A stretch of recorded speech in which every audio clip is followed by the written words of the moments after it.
O nome Saulo significa o grande. O nome Paulo significa o pequeno. Ao fazer esse filme, aprendi a mudar uma pequena e minúscula letra, para que possamos nos tornar grandes aos olhos de Deus. Mas isso exige que sejamos pequenos. Se quisermos ser grandes. Esse é o caminho dos santos. Esse é o caminho do sagrado. E é assim que Saulo se tornou São Paulo. O chamado vem quando menos esperamos. Eu me lembro do meu chamado vividamente. Eu tive a seguinte experiência. Aos 19 anos, eu estava num cinema na minha cidade em Mount Vernon, Washington. O filme acabou e lá na escuridão, com a minha única companheira, minha bola de basquete, na poltrona ao lado, eu tive uma sensação no coração. Me fez pensar que eu deveria ser um ator. Que foi para isso que Deus me criou. Que era isso que Ele queria de mim. Sim. Minha sensibilidade racional interferiu. Eu não sabia nada sobre atuar, sem agente, sem empresário. Eu não consigo decorar os textos. Ainda assim, uma inspiração veio. Eu tinha um chamado. Mais à frente, na primavera de 2000, me foi oferecido o papel de Edmund Dantes no Conde de Monte Cristo. Foi uma nova adaptação do clássico Dumas. Um período muito estressante. Pela primeira vez na vida eu senti o que é ser um ator principal. E eu me deparei com aquilo que eu almejava alcançar por tanto tempo, mas não tinha paz. Tudo nesse filme foi uma batalha. Meu personagem, Edmund Dantes, está preso injustamente. Tanto no livro quanto no filme, ele escreve com uma pedra na parede: Deus me fará justiça. Contudo, contra ele, aquele homem solitário se compromete a se libertar e vencer o mal, incluindo o mal que vive nele. Há uma cena maravilhosa entre Edmund e outro prisioneiro, um sacerdote, interpretado pelo grande Richard Harris. Numa profunda depressão, em um momento de total desespero, quando o sacerdote está no chão à beira da morte, ele se dirige a Edmund e diz sua lição final: Não cometa um crime pelo qual você está sendo condenado. Lembre-se do que Deus diz: a vingança é minha. Eu olhei para baixo e disse: Mas eu não acredito em Deus. E ele diz para mim: Isso não importa, Edmund. Ele acredita em você. Ele acredita. Deus ama cada um de nós pessoalmente. E Ele está lá para nós. Mesmo em nossos momentos de maior desespero. Depois de gravar Monte Cristo, inexplicavelmente eu recebo uma ligação de Mel Gibson. Meu agente não ligou, meu empresário não ligou. E eu não conhecia Mel Gibson. E eu não estava tentando conseguir esse papel, porque ninguém sabia que ele tinha um projeto em andamento. Mel Gibson. Ele quer que eu faça o papel de Jesus Cristo. Ele quer o cara com as iniciais de JC, que a propósito tinha 33 anos, para interpretar Jesus Cristo. Isso é uma coincidência? Eu não acho que seja. A sua vida é uma coincidência? Ou seria uma oportunidade? Talvez alguns de vocês estejam deprimidos agora, ou confusos, incertos sobre o futuro, feridos. Mas não é o momento de desistir, nem de se dar por vencido. Quando eu estava lá em cima na cruz do Calvário, aprendi que em seu sofrimento estava a nossa redenção. Lembre-se que o servo não é maior que o mestre. Cada um de nós deve carregar nossa própria cruz. Existe um preço pela nossa fé, pelas nossas liberdades. Eu fui literalmente açoitado, chicoteado, crucificado, atingido por um raio. Sim, cirurgia de coração aberto. É o que acontece depois de 5 meses e meio de hipotermia. Um dia, durante as filmagens, meu braço estava preso numa viga pesada. Então alguém me puxou para outra direção. Meus músculos torceram e meu ombro foi deslocado. Eu caí no chão, fui de cabeça na areia. E essa cena permaneceu no filme. Mais adiante, no filme, o próprio Jesus experimenta o deslocamento de seu ombro. Bem, agora eu sei como isso é sentido. Todos os dias eu tive que levantar essa madeira. Foi como uma penitência. Meu ombro estava rasgando, ficando em carne viva. E hora após hora, ficava cada vez mais pesado. Mas se isso tivesse sido filmado no estúdio, você nunca teria visto essa performance.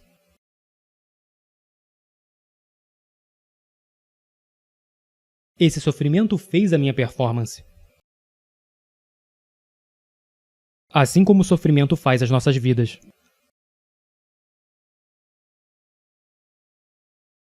Alguns de nós nesse momento, e vocês os conhecem, se agarram a um falso cristianismo. De palavras bonitas, eu chamo isso de Jesus feliz e a glória. Pessoal, houve muita dor e sofrimento antes da ressurreição. E a sua caminhada não será diferente. Então abrace sua cruz e siga em direção ao seu objetivo. Eu quero que você entre nesse mundo pagão. Eu quero que você entre nesse mundo pagão e confesse descaradamente sua fé em público. O mundo precisa de guerreiros orgulhosos, animados por sua fé. Guerreiros como São Paulo e São Lucas, que arriscam seus nomes e suas reputações para levar sua fé, seu amor por Jesus ao mundo. Deus está chamando cada um de nós, a cada um de vocês, para fazerem grandes obras, mas quantas vezes nós não respondemos e ignoramos sua voz como se fosse um devaneio mental? É hora da nossa geração aceitar o chamado, ao chamado de Deus, que exorta todos nós a nos entregarmos inteiramente a Ele, para que sua mão gentil guie você em seu caminho. Mas primeiro você tem que assumir o compromisso, orar, jejuar e meditar nas Sagradas Escrituras, e se comprometer a levar os Santíssimos Sacramentos a sério. Porque vivemos em uma cultura agora que está em declínio. As pessoas estão em perigo de sucumbir nos próprios excessos. O mundo inteiro está imerso no pecado. Mas no silêncio do nosso coração, Deus está nos chamando. Está chamando a cada um de nós para nos entregarmos inteiramente a Ele. E quantas vezes o ignoramos? Ignoramos o seu doce chamado. O grande santo de Auschwitz, São Maximiliano Kolbe, disse que a indiferença é o maior pecado do século XX. De fato, meus irmãos e irmãs, também é o maior pecado do século XXI. Temos que nos livrar dessa indiferença, dessa tolerância destrutiva para com o mal. Somente nossa fé e a sabedoria de Cristo podem nos salvar. Mas isso requer guerreiros prontos para arriscarem suas reputações, seus nomes e até suas próprias vidas, para permanecermos na verdade. Coloque-se à parte dessa geração corrompida. Seja santo Você não foi feito para se encaixar. Você nasceu para se destacar. Agora em nosso país, estamos felizes em seguir com a correnteza. Nós temos um culto à liberdade agora, em que todas as opções são iguais, não importa quais sejam as consequências. Você realmente acha que isso é liberdade? O Papa João Paulo disse: a democracia não pode ser mantida sem quaisquer obrigações específicas, sem as verdades morais sobre a pessoa humana e a sociedade. A questão fundamental colocada por uma sociedade democrática é a seguinte: como podemos viver juntos? Buscando uma resposta para essa pergunta, a sociedade pode esconder verdades morais e razões morais? Toda geração americana precisa saber que a liberdade existe não para você fazer o que quiser, mas para que você tenha o direito de fazer o que deve. Essa é a liberdade que eu quero para você. Liberte-se do pecado. Liberte-se de suas fraquezas. Liberte-se da escravidão imposta a nós pelo pecado. Essa é a liberdade pela qual vale a pena morrer. Isso me lembra o que Mel Gibson disse em seu primeiro filme vencedor do Oscar, Coração Valente. O que ele disse ao seu pequeno e desorganizado exército, e eu digo a vocês essa noite. Eu vejo um exército inteiro de meus compatriotas aqui desafiando a tirania. Vocês vieram lutar como homens livres. E vocês são homens livres. O que vocês farão sem a liberdade? Vocês lutarão? Um homem diz: não, correremos e viveremos. Sim. Lutem e vocês poderão morrer. Fujam e vocês viverão. Pelo menos por enquanto. E quando estiverem morrendo em suas camas muitos anos depois, vocês almejarão negociar todos os dias, de hoje até aquele dia, pela chance, apenas uma chance, de voltar aqui e dizer a nossos inimigos que podem tirar nossas vidas, mas jamais tirarão a nossa liberdade. Todo homem morre.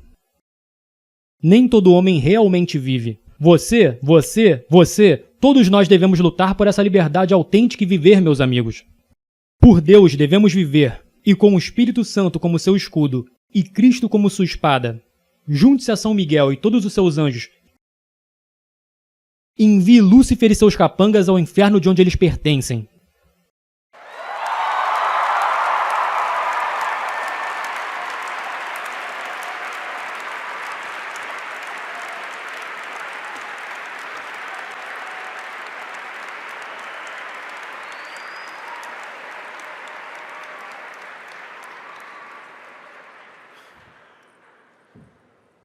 Saulo significa o grande. O que Paulo significa? O pequeno. Então, se quisermos ser grandes aos olhos de Deus, o que precisamos ser? Pequenos? Quero dizer, o que precisamos ser? Desculpe. Pequeno. Que Deus ame e proteja todos vocês e os guie por todos os dias de suas vidas. Eu não posso te ver agora, mas mal posso esperar para te ver no céu. Amo vocês, que Deus abençoe. Lute firme.